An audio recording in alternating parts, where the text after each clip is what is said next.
Must be great to have the three big guns back for the team. What does it do for the confidence of the group?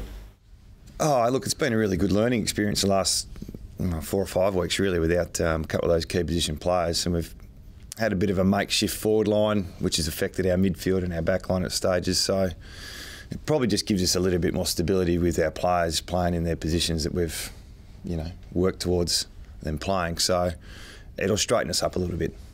Does it make it hard? They've missed a bit of footy, in particular, Jack. Yeah. I mean, but they're almost too good to go back and play a game at the Waffle. So you sort of have to play them. Is that the thought process? Oh, we don't have to. They don't have to do anything. But their training and what they're doing during the week suggests that they're as fit as they've ever been. It's more about match play and match conditioning, and they're normally high-end players who play every minute of the game. And very rarely do you see those two come off the ground. So we'll have to manage that. The three of them being back at once, we're aware of that and how we manage it. It's going to be a challenge, and I dare say they won't be at full capacity with output. But like I said, it's more than just them personally. Probably just straightens us up with, allows McGovern probably to go back and have a bit more of a traditional forward line for us. Does it mean you can leave them deeper rather than pushing them up the ground?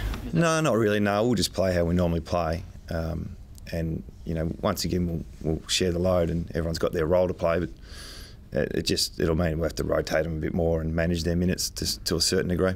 How much work have they been doing? Has it been on the track, or has it been inside? The fitness work they've been doing, has it been out there, or has it been inside? Both. Yeah, both. I mean, for Jack, he really pushed last week to play. We probably could have played him last week, but we just do it on the side of another week of loading and getting his body fully fit. Lacroix's pretty similar as well. So, and Josh is just ready to come back.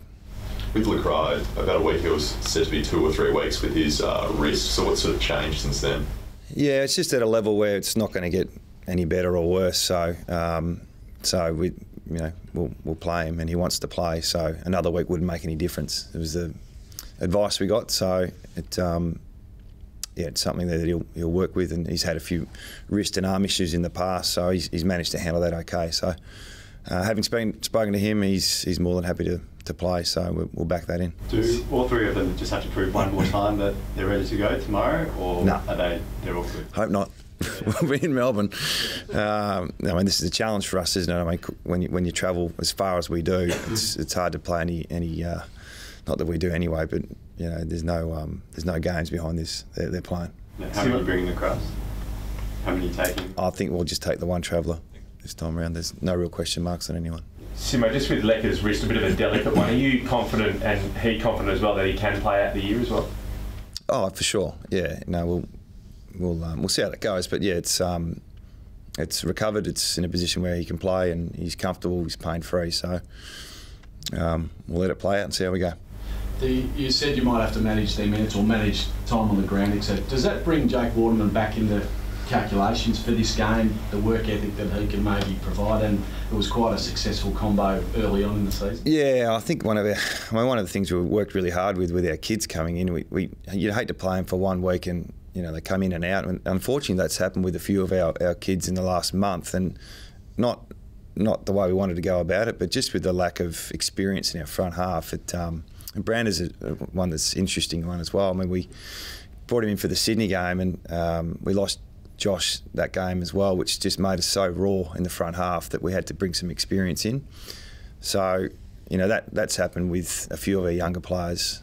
It may happen to Oscar Allen. He's really, really pleased with his performance. I thought he was for a first game, it just looked really, for such an important game for us, his composure, and I think there's a bright future for him. And Waterman's in the same boat. So, yeah, they're better when there's experience around, no doubt.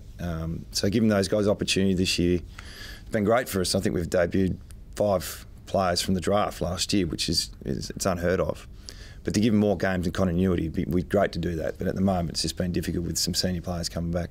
Can you give us an update on just what you're expecting from Dom Sheed, the average footy person like myself sees he's getting 34 possessions in a waffle game or high 20s, and he seems to dominate at that level. What do you need from him to play at the senior level again? Oh, he's in good form now. It's about getting his way back into the senior side. So on the weekend our mids all played their role. There's only a certain amount of midfield positions available, so to just play the next best player, which Dom probably is, it's a difficult one because we've got a system in place, and every club's got the same where you play a certain amount of forwards and backs, and there's only so many positions available. So Dom's form's been pretty good. He's got to maintain that, and then look for another opportunity to get in the side. So that's a good problem for us to have a bit of depth with our mids. At the start of the year, that you changed that thought process a bit, didn't you? That you were playing some players in wrong positions just because they were the better players, or you thought they were in the best 22. Is he just a little bit of that sort of scenario? Yes, I suppose that's the short answer. I mean, the playing a midfielder in the forward line doesn't really help that player either. So it's just the way we've gone this year. It's worked reasonably well. The players are really clear about it. We're very role driven and got specific positions on the ground that we want to cover, and we train up our players to do it really well. And when that position's, if you don't hold that position through form, then you're out. So that's just the way it is. It's good to have a bit of depth with our mids in particular, with Elliott playing the midfield this year and having Nick back with some good form with Redden and those guys. They're in a pretty good space at the moment. Nick and Brodie Grundy, it's going to be a fair contest. You mentioned the managing of the forwards. You not manage Nick. Yeah. Is this a game where, because of the quality of ruckman and because of your forward line structure, he's going to have to spend a bit more time in the field? I don't know. We'll have to see how we go. We've got Scott Lycett and obviously Vardy.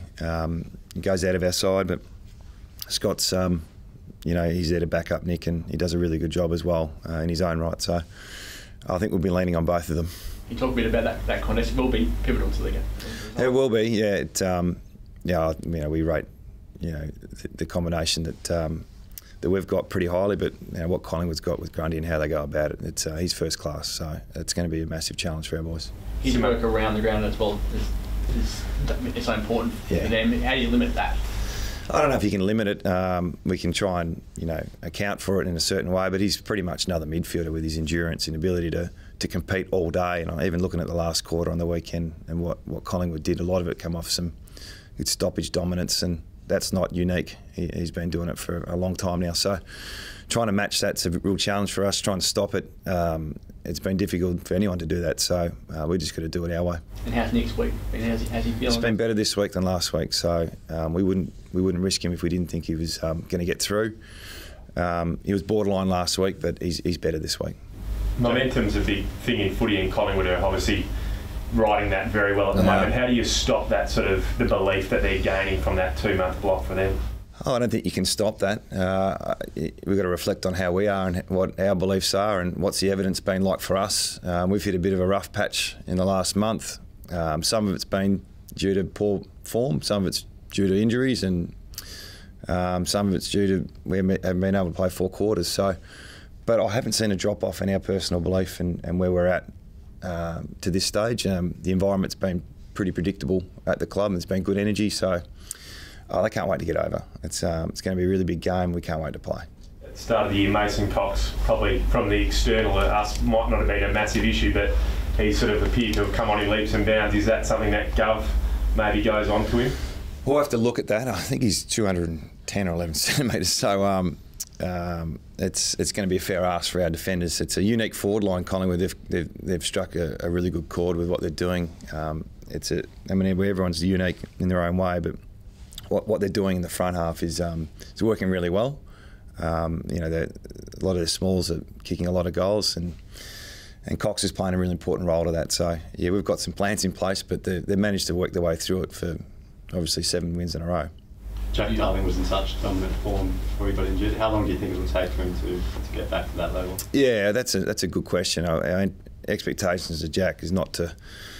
We love him to deliver the form he was in before he got injured, but I think if he can just compete and play his role, we'll take that. It's good to have him back, but the form he was in was pretty special there for a while. And, it wouldn't surprise me if he bounced back and just got to that level, but. Just to have him back in the side is going to help us. On the one hand, having all 3 back, it presents some risks, but on the other hand, having all 3 at once, does that help each other out? That they're not the focal point, that they've got others? Yeah, well, that's the way we want to operate. I mean, when you've got a forward like Josh, you know, sometimes you do gravitate the ball to him and you can't help but give him enough supply. And I think that's what Jack's done really well this year when they've played together. The load's been spread, and that's probably given us a bit more of a different threat with some small forwards in our side. So, yeah, but that's something we've been working on.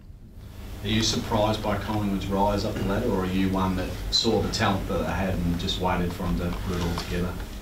Oh, I'm not surprised. I think every club has talent. It's, you know, when you see a belief and a spirit in a side, there seems to be really good unity. It looks like they're enjoying their footy, and that's probably the sweet spot every coach is looking for. And it's pretty evident Collingwood are in that space where they've got really good belief. The evidence is there now, and you know, it looks like there's pretty good spirit down the club as well. So we like to think we're in the same space. So that's going to make for a good game. Does Tommy play Waffle this week? Yeah, he'll come back and play some minutes at Waffle. He's missed a big chunk of footy, so another player in our side with reduced minutes would have been difficult. So we'll get him up at East Perth, get him some minutes, and see how he goes after next week. Was it tempting, considering the question before about Cox, and he's probably the one that you're not going to match him in height, as close as you're going to get? It's always tempting to bring someone like that back straight back in the side, but you know, we've been pretty happy with our back line. As much as Gov's been thrown around a little bit, I think, you know, Schofield's played pretty well, held up his end. So to bring Tom straight back in for someone like Scully would have been a bit unfair. And your skipper, see an All-Australian and maybe even captain of All-Australian? Yeah, that's great. Great that people are having those type of conversations. It's he's not a self-promoter. He doesn't really get out there. I don't think you see him on the social media platform too much, a bun. So to get his notoriety through his performance and the way he goes about it with his leadership, it's taken a while for people to cotton on what he's like, but I'm not surprised. Are you looking forward to another run at the G, so close to finals? Yeah. Look, it's so obviously only our second and last game. So to play in Melbourne, we've only got 4 games this year. I think it's only 4. So, and this is our last one. So just to get over there and have another game on the road. Had a mixed bag this year. I think we've won 4 and lost 2 on the road, and just to get away again and have a good crack at a quality side, it's going to be really exciting. The away form is good, and also expecting a pretty decent crowd there. It's 23 years since you have beaten Collingwood at the G. Would that be a nice box to tick so you don't get these questions every time? I will get those questions every time until probably win a flag, I reckon, about playing at the MCG. So I understand the criticism that pops up every now and then.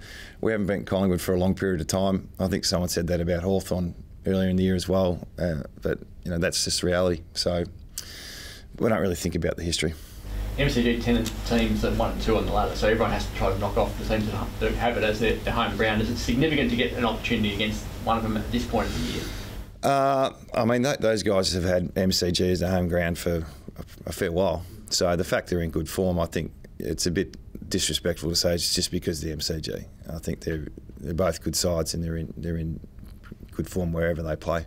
I know the Tigers haven't won too many away, but when you play so many games, you know, in the one spot, and then for them to have a good form there, it's, you know, I think they're just good sides. So it doesn't matter where you play Collingwood or Richmond, they're going to be tough to beat.